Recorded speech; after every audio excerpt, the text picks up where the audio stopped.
2024 ఎలక్షన్లో గ్రేటర్ రాయలసీమలో దాదాపుగా 15-20% బలిజ కాపు ఉన్నా కూడా ఒక్క ఎంపీ సీటు కూడా ఇవ్వలేదు. 74 అసెంబ్లీ సీట్లలో ఒక్క పరుచూరు తప్ప ఇంకా ఏ సీటు కాపులకు ఇవ్వలేదు వైసీపీ. ఎంత బాగా చెప్పావురా, ఒకసారి ముందుకురా. టికెట్లకు సంబంధించి అయితే మరి ఆ లెక్కన విజయవాడ వెస్ట్ బీసీల సీటు అది మరి బీసీలకు ఎందుకు ఇవ్వలేదు, లేదా మైనార్టీలు ఎందుకు ఇవ్వలేదు ఇప్పుడు ఈ కూటమి వచ్చిన తర్వాతనే. అదే సందర్భంలో కాపులు దానికే లెక్కేసుకుంటే కనుక గుంటూరులో కాపులు ఎక్కువ కదా, మరి కాపులకు ఎందుకు టికెట్ ఇవ్వట్లేదు ఎప్పుడైనా సరే. కృష్ణా జిల్లాలో కూడా కాపులు ఎక్కువ అని చెప్తున్నాం కదా, మరి ఎందుకు టికెట్ ఇవ్వట్లేదు, కమ్ సామాజిక వర్గం టికెట్లు ఎందుకు తీసుకుంటుంది. ఈ లెక్కలు తీసి ఎక్కువ మాట్లాడుకుంటే కనుక ఎక్కువ అవుతుంది ఇందులో.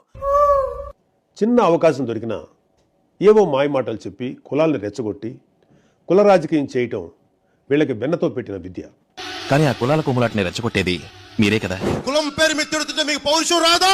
నాకు వచ్చింది పౌరుషం, నాకు ఆవేదన వచ్చింది, నాకు కోపం వచ్చింది, మీకు రాదా? ఎందుకు రాదు? మీకు ఊరిగం చేస్తున్నారా? వారికి మీకు పౌరుషం రాదా? ఎవడు మా కులం నుంచి ముఖ్యమంత్రి అవ్వలేదు, మీరు ఓటేయండి అయి చూపిస్తుంది. ఆంధ్ర భావన ఎలాగో లేదు, కనీసం కుల భావన తెచ్చుకుని బాగు చేయండి రాష్ట్రం. బయట క్యాస్ట్ వార్ జరుగుతున్నాయి కదా, దానికి కారణం మనమే. ప్రపంచంలో క్యాస్ట్ అనే పదంతో ఏ వార్ జరిగినా దాని వెనుక కులశేఖర్ ఉంటాడు.